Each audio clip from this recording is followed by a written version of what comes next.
Give a man a fish and you feed him for a day. Teach a man to fish and you feed him for a lifetime. अब investing के बारे में सिर्फ बताना नहीं सिखाना भी है. This was the motto of Mr. Shankar Nath, who has over 15 years of experience in banking, financial services, and insurance. He has worked with great organizations like GE Money, ICICI Bank, Chubb Insurance, HDFC Life Insurance, and ET Money के साथ तो he has worked with over 7 years. He has posted 200 plus videos and appeared on various YouTube channels like ET Money and Grow, etc. And now he is a one man army with a channel of his own in the name Shankar Nath. And his mission is to continue to impart financial knowledge.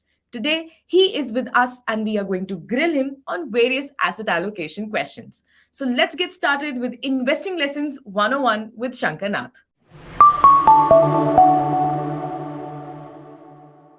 So, welcome, sir, to Investing Lessons 101 on Yadnya platform. And the very first question that I want to introduce is that you've been working with so many organizations lately.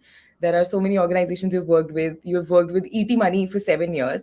So, every organization brings out a different experience in terms of finance and investing. So, how was that experience? How was that journey for you? Okay, thank you, Asta. Thank you for inviting me to this platform. Yeah, it's a very interesting question you've asked me, the first question, and it's a very long question actually, because I've worked now for 20 years and all of it in the BFSI industry. So, in fact, BFSI, it has banking, financial services, and insurance. So, And I've worked in insurance. all three. Started with ICICI Bank, then moved on to G Money, G Consumer Finance, then worked in a bunch of insurance companies, and then un sabko ek saath dalo. So then came ET Money, where I spent the last 7 years. So yeah, it's you're right. So I've worked in different cities also. I've worked in 7 different cities. Wow. I've covered more than probably 10 different departments. And I think in the initial part of your career, that is something that you look out for, right? So you want to have a flavor of different things. And what it really helped me over time is that I could understand a problem from multiple perspectives. And this is not just a business problem, but even when it comes to an investing problem, see, investing is all about opinions, right? When a Correct. person buys and when a person sells, it's nothing but two people having a difference of opinion.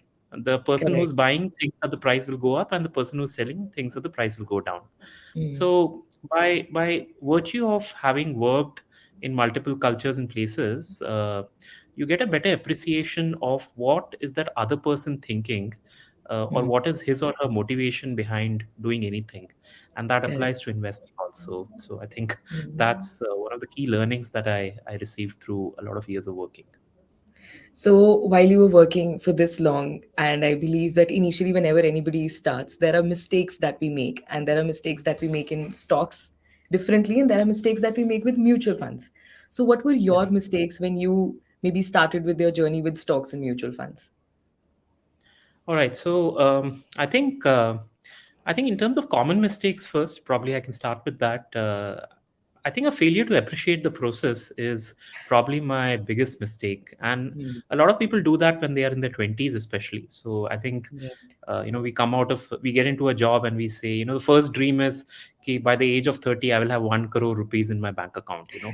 And that's a problem because it Mm. forces you to think, in a very risky angle. And Mm. generally, and when use the word risk, I actually mean the word risk. So risk is generally what we see in a stock market is actually not risk. What we see is called volatility, basically things going up and Correct. down. But Mm. risk is the chance of losing money. And that is what happens when you take some maverick actions. You're Mm. not, you're not Tom Cruise, right? That you can jump out of a building and Mm. land very safely.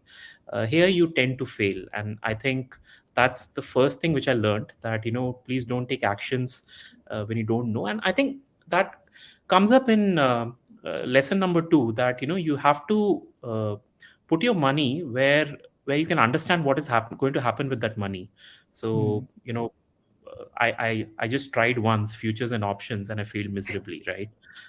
That Yes. was when I was 26 or something like that. And I tried a few things, but none of them used to work out. So over Mm. time, you get an appreciation of what really works, and the kind of person you are. So that's mistake number two, that don't put your money in places that you don't understand. If you don't understand it, you have the option of learning it. And once you learn it, you can always kind of put that in. The third problem, again, a universal problem, is lack of planning.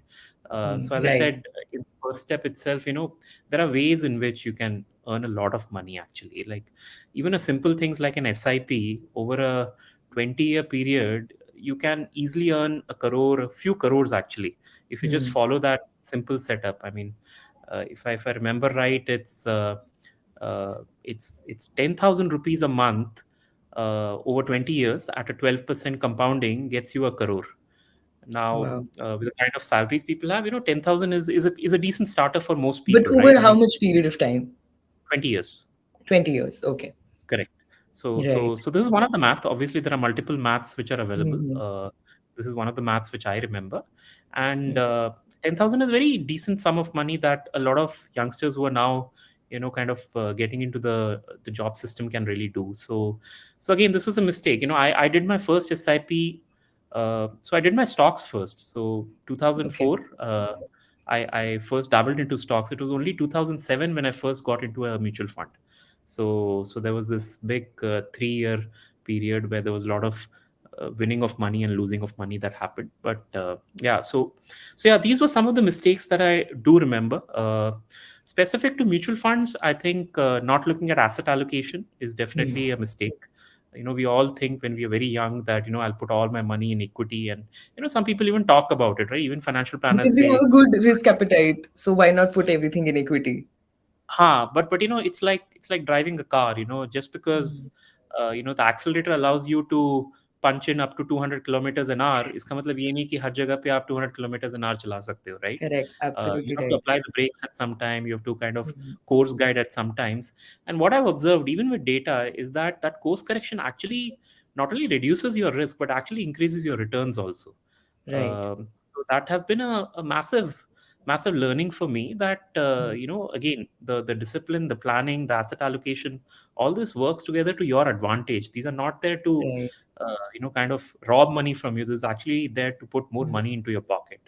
Right. So these were some basic mistakes. Of course, other things are obviously there: lack of patience, uh, uh, Right. you know which I think you know I think lack of patience mixed with instant regret is something that a lot of huh, people. I mean, I generally used to face it when I started with my journey. Of course, patience to nahi hi tha, but whenever we would enter into something, that instant regret कि अरे ये नहीं करना था, and then you cannot come out of that instrument you have invested in or the stock that you have invested in, and then you just start jumping from one line to the other. जैसे वो toll के लिए है, एक line में खड़े हो and you feel that the other line is moving faster, so you just want to jump correct. onto the other line. Correct. Yeah, and this is a very common thing, right? You Right. you see a crowd of people who say, "Oh, acha line yahi pe hai," and you kind of Hmm.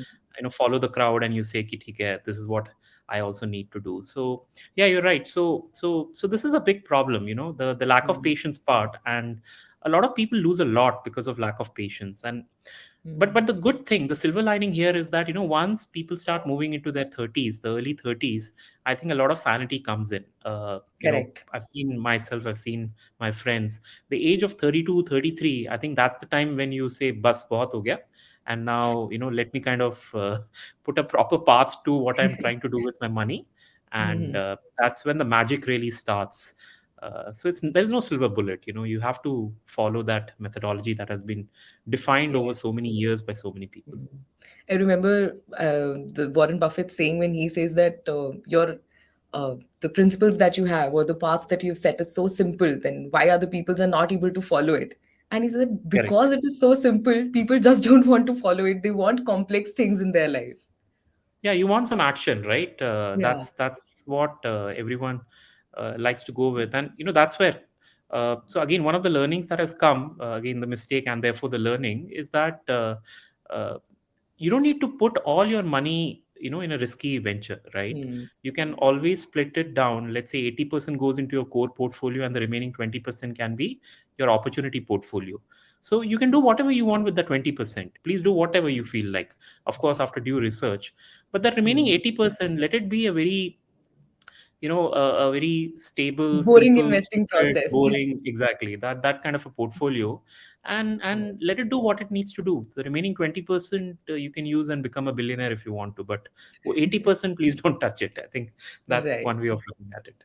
So now that we've started talking about asset allocation, I would want you to first of all explain asset allocation in complete layman terms for people. It is easier to understand that what we mean by asset allocation.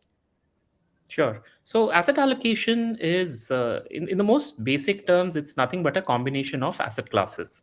What I Hmm. mean by asset classes, there is equity, there is gold, there is commodities, there is debt, there is cryptocurrency, there is real estate. All this put together is what you really refer to as a asset allocation portfolio.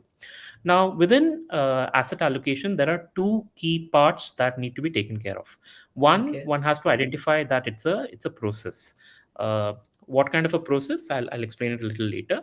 But the Sure. second more important thing is that when you pick and choose these assets, which I just referred to, they have to Hmm. be diversified in nature. What do I mean by diversified? Diversified doesn't mean different. Diversified means that the correlation between the two assets in terms of their performance should be ideally at polar opposites. So, Hmm. for example, and the data shows this, that equity and gold, they work like the two sides of the magnet. So एक में Okay. plus होगा एक में minus होगा, right? So when Hmm. equities go up, gold generally is pretty stable, or it actually goes down a little bit, and the exact reverse happens when equities are down. We have seen Right. this in 2000, year 2000. We've seen it in 2003, 2008, 2016, 2020. Even now we are seeing it. You would be seeing that the Right. gold is now almost at 60,000 rupees in India, while Exactly. equities you've seen is down by about 10, 11, 12% as compared to the highs that were there about 6, 7 months back. So that's what I mean by diversified assets. So when you put up a process, when you have a set of diversified assets that work with it, that's when asset allocation happens. Now, how can we do asset allocation? There are multiple ways of doing it. Okay. Okay. uh, when we start our journeys, when people are young and we read up a lot of books, we see that there is something called a age-based asset allocation, which simply Okay. says 100 minus your age is the amount of money you should put into equity. Okay. Okay, so if you're 30 years old, for example, so 100 Hmm. minus 30, so 70 you put it in equity, and the remaining 30 can go into non-equity. When I say non-equity, mostly it's a combination of debt and gold. That's how it generally Okay. works. Hmm. Uh, but then, as you start moving along, you will see that this particular concept, although it's a good one, but it's not very scientific, because it assumes uh,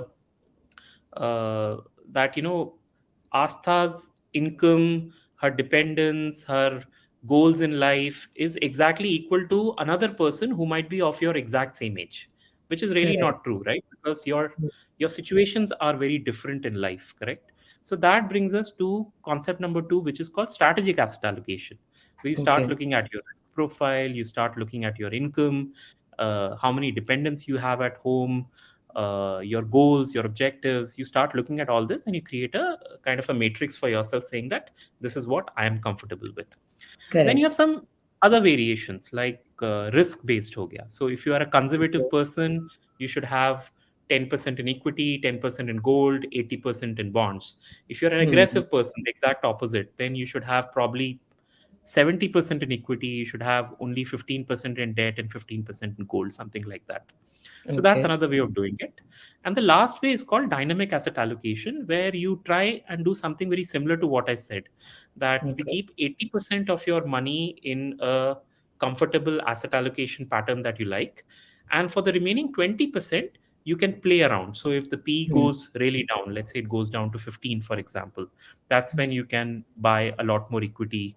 If it goes really high, then you buy a little more debt, you reduce your equity and stuff like that. Hmm. So this is how asset allocation really works. Okay, so in order to conclude that the type of on the basis of what you can allocate your assets, one is age, one is strategic, one is risk, and one is dynamic. So, what are That's you correct. most comfortable out of all the fours that you've methods that you've Okay. listed?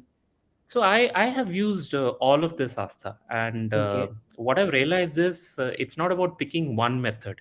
you can Hmm. actually pick up the best of all the four methods and use it for yourself.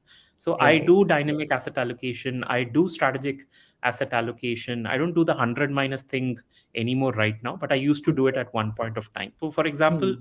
even my father asks me this question, hey, should I have any? I mean, he doesn't ask me, but he simply states it that, hey, I'm 75 years old now, so I will not have any money in equity. But actually, here's food for thought for him also, that uh, he must have thought in his head that, I'm going to live for so many years. Okay, Hmm. generally people will say, oh, I'll live for, let's say, 80 years or something like that. But what if he ends up living for 110 years? Correct. So there can be that scenario that the money might run out, correct? Hmm. uh, of course his children are there to support him, but then, everyone wants to be independent when it comes to their own retirement calculations, right? Correct. So that's where I still think, even at the age of 75, he should have 20-25% in equity, because that money Hmm. grows a lot faster than his debt income. And with all this Correct. taxation thing also coming in, the debt income is even further reduced, right? Hmm. Um, so that's important.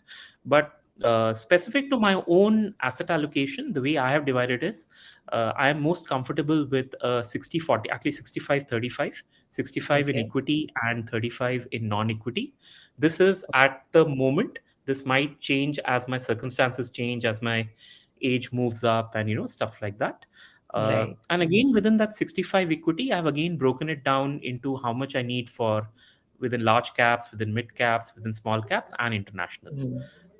This Perfect. again helps me in kind of stabilizing my returns and my risk by doing this kind of an allocation. So that's how I have kind of positioned my asset allocation at the moment.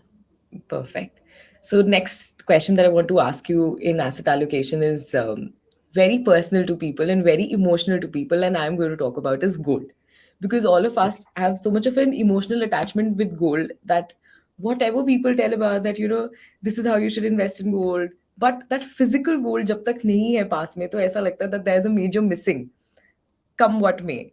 So, what do you suggest? I mean, it is important for Indian people to have gold in their asset allocations because we know that the amount of gold Indian people have is more than what countries hold. So, what kind of asset allocation strategy you would tell people who want to invest in gold? I mean, what is the good form of asset allocation for gold? Okay, so I personally, as a disclosure, I have about 5% of my assets in gold at the moment. Okay. Uh, Not as much in physical gold; it's still in the financial form itself. But I prefer to do it as ETFs, because ETFs Okay. are backed by physical gold. In fact, a lot Hmm. of people don't know this, Astha, that and you must have covered it in one of your videos, that sovereign gold bonds are Hmm. actually not covered by physical gold, actually, because it's a Okay. derivative product. Hmm. A lot of people don't know that. But things like ETF, digital gold, physical gold, obviously, these are all on the basis of actual physical gold that's around. Okay. Sorry, I was there at the asset allocation, right? So I Hmm. think gold is an important thing to have in an asset allocation, and we can look at it from multiple ways. Number one is what I mentioned, the diversified assets bit. So it helps Hmm. in reducing the risk within the portfolio, because if equity really goes down, you generally see that gold is going up. So that's one immediate advantage that comes about. The second thing is, in terms of returns, also gold is not bad. Okay. Okay. On a long term basis, it has given 8 to 9%. Hmm. Uh, and the other important thing on gold is that, and what I've observed is that gold doesn't really diminish in value. So if there's Right. a very bad period going on for gold, what happens is, for 10 years, your gold will be at the same level. It will not go down much. If it goes down maybe 10%, it might go down, but it will not go down like 20, 30, 40% like how equity can do. Hmm. It's stable, or it's kind of going up. That's another thing that has been seen. The third reason, what I've and we are all observing it now, that there are a lot of shocks which are happening in the world, whether it's political shocks or economic Hmm. shocks Right. or health shocks or climate shocks which are happening. And that's where gold as an asset is probably the most valuable of all commodities. Correct. Definitely more valuable than your paper money. Hmm. Gold becomes an even more valuable thing. And I think the fourth point is what you rightly mentioned. The demand for gold continues to outstrip the supply of gold. Right. And I don't see any reason why it's going to change. In fact, the demand might actually go up with a lot of people figuring out that there's a lot more shocks which are happening. So having that valuable commodity in your asset allocation is a lot more important. So when I put Hmm. all of this together, uh, and in my video also which I'd done on asset allocation, even if you are a conservative investor or you're an aggressive investor, I had always recommended at least a 10% allocation to gold. In fact, Ray Dalio, who's one of the who handles, I think, the world's biggest hedge fund, Mm-hmm. uh, Ray Dalio has something called an all-weather portfolio. And within Okay. the all-weather portfolio, and the all-weather portfolio is for any kind of calamity that might happen to your portfolio, Hmm. economic Right. calamity like deflation and inflation, a stagflation, or any kind of shocks which are there. Even he recommends 25% in precious metals, out of Okay. which obviously a large part of it is going to be gold only. So about Gold. 15 to 20% in gold should be there as per his portfolio. Um, so when I put all of this together and everyone speaking the same language, I think having that gold of 15 to 10 to 15% really makes sense within one's portfolio. And you would suggest ETFs is the best option to invest in golds? I use ETFs. Okay. It helps me with the digital gold. Although it's a very convenient method, the only problem I see is that there's a massive charge between buying and selling. Hmm. So, for example, when you buy digital gold, let's say it's 100 rupees per gram, immediately when you try and sell it, the platform will offer you only 94 rupees per gram. So Okay. 6% is quite a difference, and Yes. that's the hitch I see with digital gold. Of course, ETFs will have some charges also there, not Hmm. too much. I Right. just yesterday I checked SBI Gold ETF. The charge Hmm. structure is 0.64% for this Okay. particular month. So something will be there, some expenses will be there, but I prefer gold ETFs. ETFs. Right. So the next question that I want to ask you is that I was lately reading this articles that a lot of Gen Z, they are being entering into this markets very soon. They are because of course they have that accessibility because of the mobile phones, because of the internet. So they are understanding this market concept and they are entering. And people who are somewhere around 25, 26, who understand that we need to enter into the market because this is the right time, how would you suggest them, like who, the ones who are the beginners into this stock market or in the field of investing, what kind of portfolio they should have? I think they're also entering because there's a lot more money than what I used to have. People like me Right. used to have when we started. Hmm. Yes, so I think suggestion number one has to be to have a plan in place. Hmm. We briefly discussed that. Most of the people enter without a plan, and Right. that's where the problems actually start, right? So if you have that plan, I want to have a crore before I turn 30, then set up a plan for it. That's very important. Hmm. So. Uh, that's important. And once you have that plan, I think everything circulates from there, Astha. Uh, Okay. so if you have that plan, I want to do a crore, then my next question to you will be, okay, how do you plan to get up there? Right. How much of your monthly salary will you be dedicating, let's say, towards an SIP? What will be you be doing with your annual bonus? Would you be spending it on a MacBook and an iPhone, which means your entire annual bonus is over?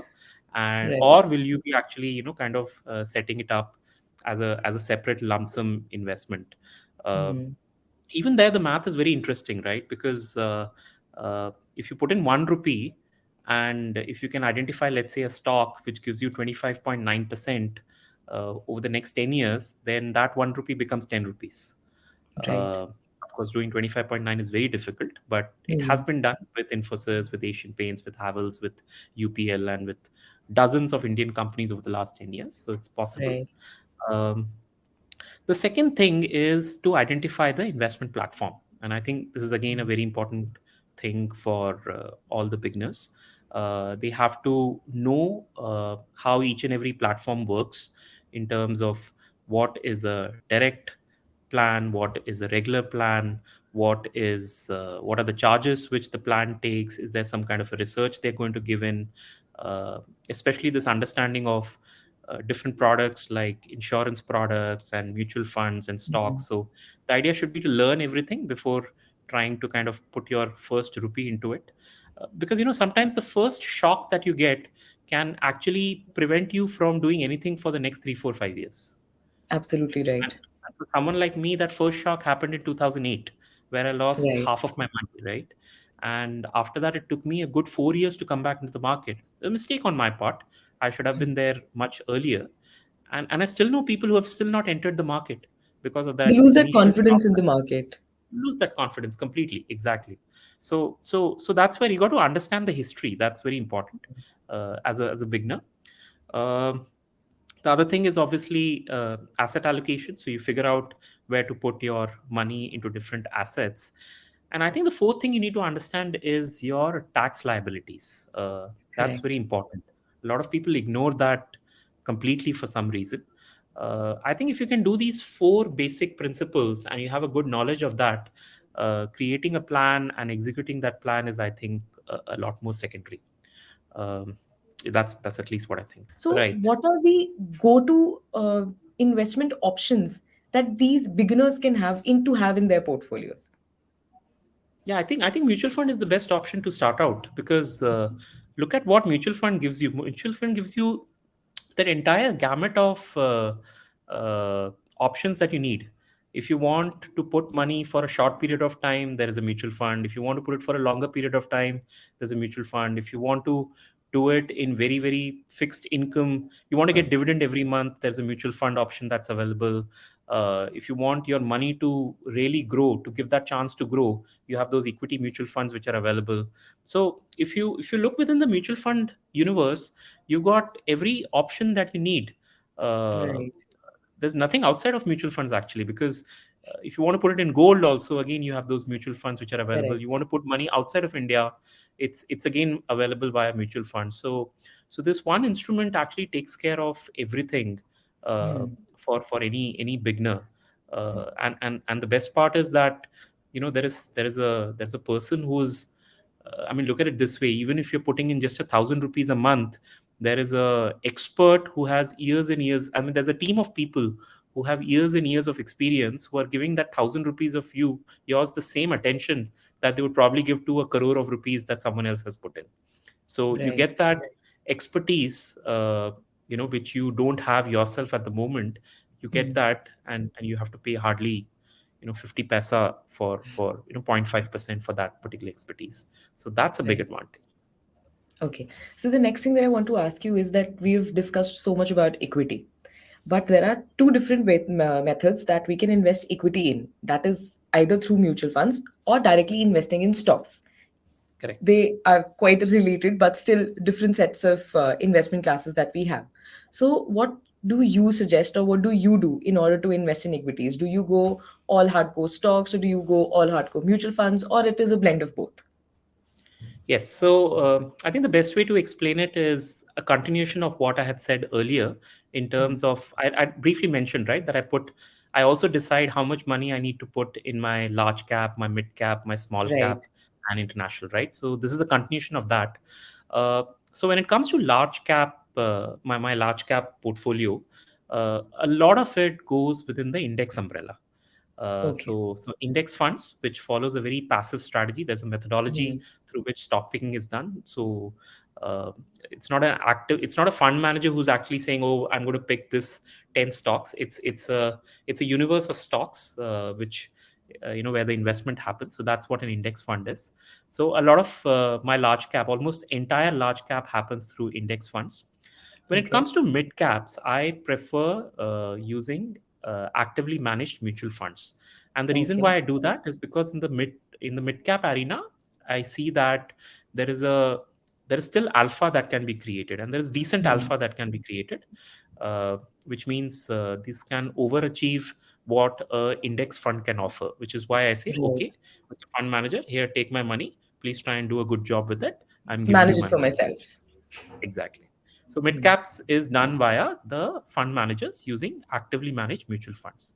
And the Correct. final part is the small cap part, where instead of giving it to a fund manager or using an index, I prefer to do it myself. So Okay. if you so and that happens through stocks then. So the Okay. first part happens through mutual funds, index funds, the large cap part. Mhm. The mid cap for me happens through mutual funds, but actively managed mutual funds. And the Right. last part, which is the small cap part, I do it myself using direct stocks. uh, Okay. And I can probably spend a minute on why I do it for small caps, because the understanding of small cap companies is for me far easier as compared to the large cap companies. So, for Correct. example, if you take the Reliance Industries, uh, they are in every business, right? For me Yes. to analyze their annual report, that 500-page annual report, and figuring out what is the value of that business is extremely difficult. However, if I compare it to a small cap company, well, poor small company, एक business कर रहा है, but it tries to do it well, that is a much easier thing for me. So I pick up the annual report, I listen to those earnings transcript, I'll watch whatever is being said in different interviews and read up articles, etc. It's so much easier for a small cap company. The second Right. advantage I see with small cap companies and using stocks there is because a lot of these small cap companies are actually big in their particular niche. And Hmm. I think one of the best examples you can take is the auto ancillary industry in India. Right. Uh, there's a list of 15 auto ancillaries. Believe me, whether it's brake, whether it's leather seats, whether it's whatever piston, valve, whatever is there, each of them Hmm. seem to have nothing less than a 60%, 70% market share, which Correct. means the Indian auto ancillary industry is made like this only. That every Mhm. company makes one part or two, three parts each, and it tries to be the market leader in that particular thing. They have And their it's not niche just and they are the market leaders. exactly, and not just in India. When I look at what they are supplying to globally to other Hmm. players outside of India, they have like a 15%, 20% market share. So they are Right. systemically very important, not just within the Indian ecosystem, but also within the larger global ecosystem. And that's where Okay. I feel analyzing a small cap company is a lot more easier, and hopefully it's a lot more profitable also. Hmm. So that's where a lot of my stock research and my stock this thing happens within the small cap framework. It's not, I mean, if the question is more around if a person can dedicate their time, for example, Hmm. right? I have not felt that problem yet, probably because I'm not doing the tough part. I'm doing the easier part by looking at those small caps.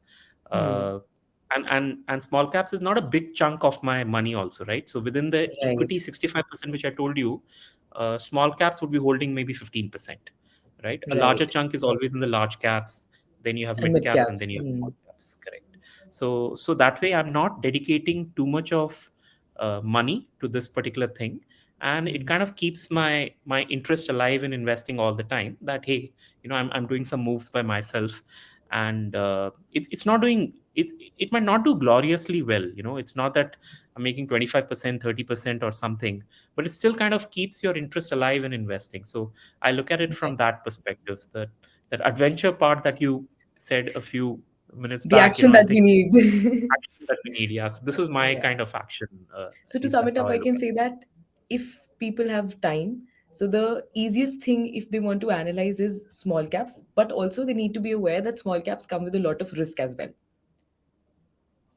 So Correct. if That's if you always the if you case. have Correct. that time, then go ahead analyze small cases, because this is the reason that small cases are I'm sorry, small cases, I'm saying small caps are easier to analyze. That's correct. That's correct. So Okay. start with the easier part. I mean, Yes, and you can absolutely. build up obviously that expertise over time, but you can start with the easier part. Again, with that large cap thing, right? As I said, I just simply go for index because Mhm. it's now proven that index funds uh, are easily matching what actively managed funds are doing, at least in the large cap space, and Right. therefore you just go with the easier thing to do. Just go for index. Right. Okay, so the next thing that I want to ask you is, what, according to you, is the most underrated instrument to have it as your allocation in the assets? Underrated instrument. I know that's the tough one. Yeah, I've never even thought like that. Underrated instrument within the asset allocation thing you're telling me, right? Within the Yes. portfolio. It can be any instrument. It can be MFs, stocks, PPFs, or anything like within the horizon that we know that people are putting up their money in these asset allocations. So what according to you is the most underrated? Actually, I think you said it right. Uh, I think the Provident Fund has to be the most underrated instrument. I can probably prove that with an example also. So again, there are two kinds of Provident funds, right? So there's the Employee Provident Fund, and there is the public provident fund. Public So I provident fund. started investing in public provident fund when I started working. Hmm. One can understand a lot of people do that because our parents would say isme dalu paisa, right? So I also did the same thing.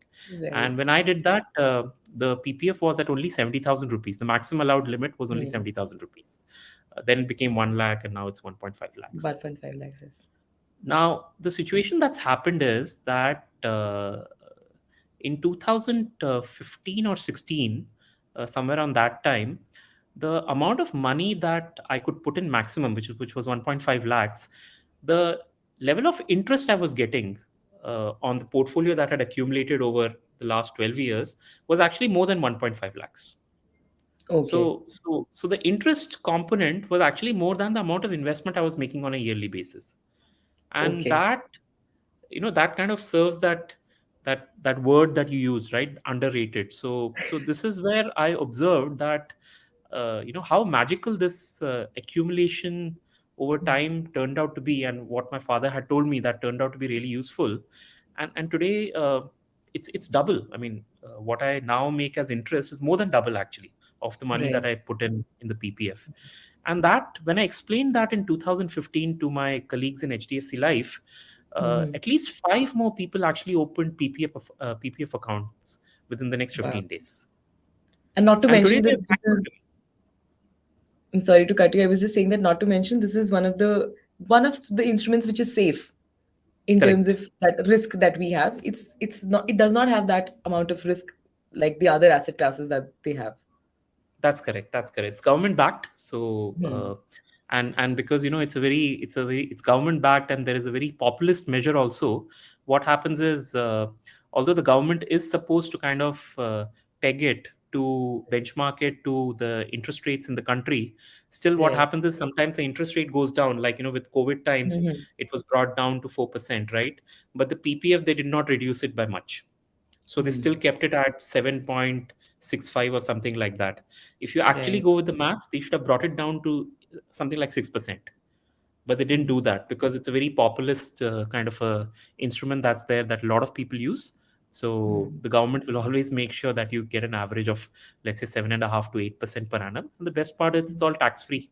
After 15 Yes. years, you can take out the entire money, and Hmm. you're making it 8% tax free, which is brilliant today, especially after the last week's news on the taxation changes on the debt funds which have happened. Yes. So 8% is like heaven at the moment.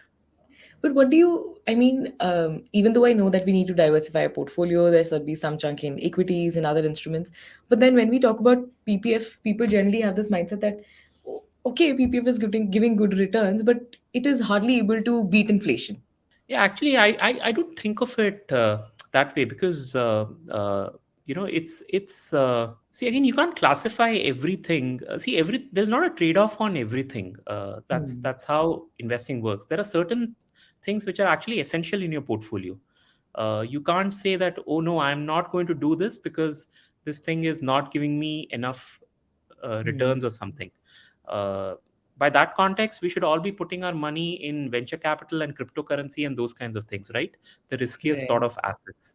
Hmm. Uh, Good investing is not about maximizing your returns. Good investing is about maximizing your risk adjusted return. That is the Right. amount of risk that you're taking. According to that, how much of return you're making.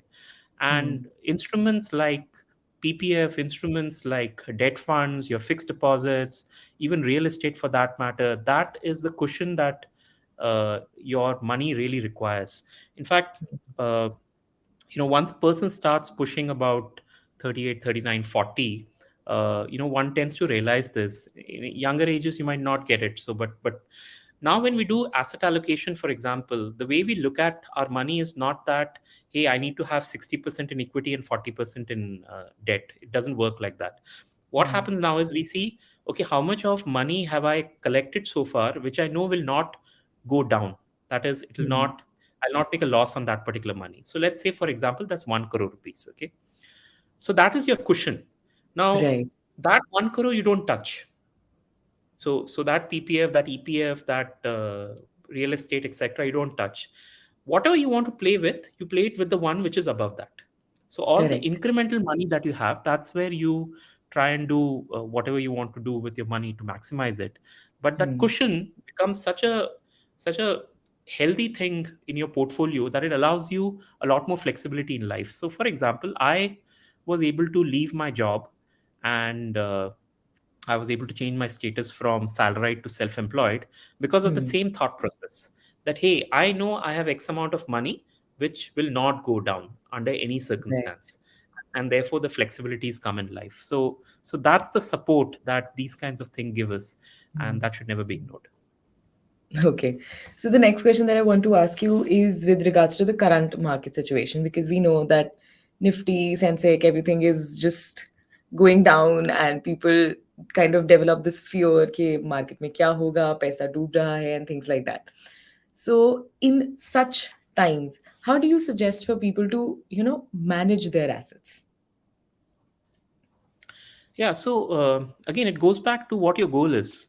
Hmm. Is your goal around the next 1 year, or is your goal around the next 20 years? Uh, if that is clear, then a lot of things become extremely clear then.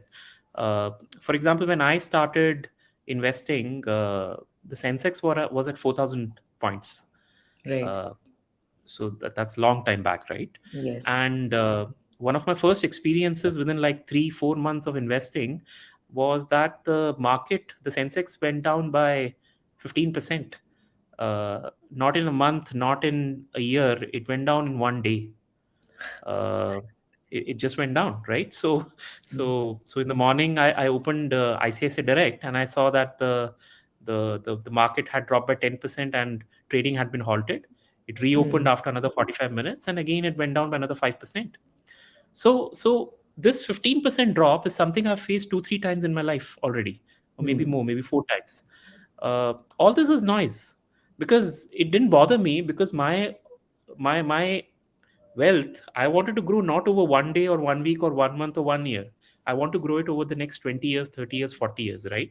So Hmm. ultimately what I've realized is, as long as the earnings, the profits of corporations is growing, which is growing, which is growing at sometimes at 10%, sometimes at 15% per year, Hmm. till then your stock market will grow at pretty much that same rate.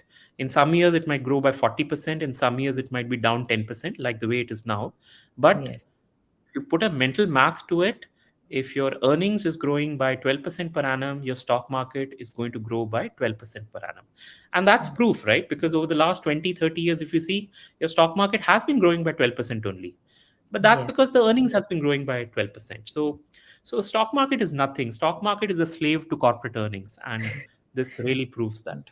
So, my last question to you, but not the last thing in this session, is that what lesson you would want to give to retail investors in such markets? Yeah, I think just ignore the noise. That's very important. A lot of people ping me, including my friends. They ping me, "Oh my God, Adani, this entire short selling report has come, Hmm. Mr. Adani." I'm like, यार, Mr. Adani उतना जितना जितना tension उनको है उतना तुम्हें क्यों हो रहा है? It's like the Adani Group Right. stocks are part of your entire 5,000 companies which are there in this thing. So this noise will keep on coming. Hmm. There'll be noise of war, there'll be recession, there'll be this thing. I can, there's this article, there's this website called zerohedge.com. If you Hmm. start reading that particular website, you will feel that the entire world is going to come down. It's a very investing specific website, but they Hmm. always say, recession is coming, and this thing. So this is all noise, right?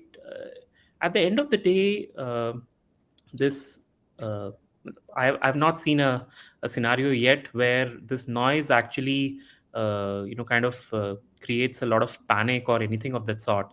For a stable investor, this is something to be ignored, and the more you can ignore it, the more easier your ride is going to be. In fact, I always take this nice example. So let's say for some reason, uh, you whenever the market goes down, you like to cry. Okay, Right. so आंसू आ जाते हैं. So, let's say you're that kind of a person. Hmm. Now, if you look at the market every day, in the last 10 years, you would have cried some last 20 years, you would have cried some 2,500 times. So Okay. crying. Every second day I call you up and I see Astha is crying. Okay, but Hmm. let's say you had looked at the markets only once a week, Hmm. then you would have cried a lot lower. Okay, you would have cried probably 500 times. If you Right. had seen that market once a month, you would have cried probably 220 times. Hmm. Uh, if you had done it every 6 months, it will be even lower. If you had done it uh, once a year, for example, if you cry, so you open up the market, you see, oh, it's down, you start crying. In the last Hmm. 20 years, you would have cried only 7 times. Right. And if you had done it once in 10 years, you would not have cried so far. You would always be smiling. So this is exactly, a very interesting way of understanding what happens. Because ultimately, whether you had cried 2000 times or you had not cried even a single time, your output is the same. Outcome is the same. Absolutely Outcome right. is the same. Outcome has Hmm. not changed. But it's the way you are reacting to that daily, ups and downs which are happening. Uh, it hits you mentally, right? So Right. that's I think the best way for me to explain and kind of give advice to people that have a goal in place, have a mindset in place that hey, I am doing it for the next 20 years. So let Hmm. me review it once every 6 months or once every year or something, and let these small things which are happening on the side, let them move around. Of course, have your systems in place. That is, if you see a big fall in the market, let's say there's a 10% drop in the market, you'll say, oh great, this is a fantastic time for me to do some tactical asset allocation. Hmm. Let me kind of pick some equities right now, which is available now at a lower price for me. And when it goes up, then I'll make a lot more money out of it. So that's the businessman side of you, which needs to be Right. activated when these things are happening. You should not activate the emotional side of you, which will always make you live in fear and anxiety all the time. So that should be avoided. Correct. I think this is actually a great learning for me as well, because even though as an investor you're guiding people, but it's like that we also are human beings. We got emotions, and at times they tend to trigger up. So if we have emotions in place, everything is in place, assets are in place, and the market is going to go irrespective of the fact how you react to it. So, Right. moving on to one of the last segments, which I would like to call as my bullish game. So, basically, I'm going to give Okay. you choices between the two, and it's just like you are bullish on something or not. Not that the other option is like you're bearish on it, but you're something bullish about. So, the first thing that I want to ask you is index funds or ETFs? Index funds. Okay. Sovereign gold bonds or digital gold? Sovereign gold bond. Okay, if I would have put sovereign gold bonds or ETFs, no, but when I Asset. say ETF, I only say about like gold You mean ETFs. gold? You meaning gold Yeah. ETF, right? Yes. I would still go with gold ETFs only as compared to sovereign gold bond. Okay, Warren Buffett or Benjamin Graham? Uh, Warren Buffett. Okay, Poor YouTube man longs. Benjamin Graham's principles might not longer be valid. 1930 May he had written his book, so I think Warren Buffett Right. is on a higher side there. Okay, YouTube longs or YouTube shorts? YouTube longs any day. Okay, REITs or real estate companies per se? I think that should be more of REITs. Okay, infrastructure or banking? What do you think is future of tomorrow? Banking. Conservative or aggressive? What kind of investor are you? Aggressive. Okay, and the last thing that I want to know is how would you describe Indian stock market in 3 words? 3 words. I think the only thing I can remember now is probably something like RRR. Rise, roar, and revolt. I think that's the 3 words. But yeah, that kind of fits in, right? Because that's Right. what the Indian market has been, right? It's Hmm. it's rising, it's roaring, definitely. I think it's the cream of the world markets at the moment, and revolt because there's a lot more things which are still not entered the Indian stock markets yet. I was talking to someone, and we were just talking about Nestle as a small example, and we figured out that Nestle has rolled out only 4% of its global portfolio of products in India yet, which means there's a lot Okay. more upside. And Right. even if you look from a technology perspective, we are still kind of, although it's improving, but we are still more of that IT services provider. Although we are going up the value chain, but we are still within that same box. We've still Right. not looked at products in a big way, technology products in a big way. So I think that revolt thing is just around the corner, and the next 10 years are going to be much bigger for the Indian stock markets. Wow, I would have never imagined Indian stock market being RRR, but that's Not a to, not very to that's a new perspective to it for sure. So this was all about our asset allocation session with you, sir. I definitely learned so many new things, and I hope that this is a really great learning for the investors out there who are going to watch this video. Thank you so much. I'm so happy and glad that you agreed to come on this platform and share your wisdom with all our investors. my pleasure, Asta. Thank you so much for having me here.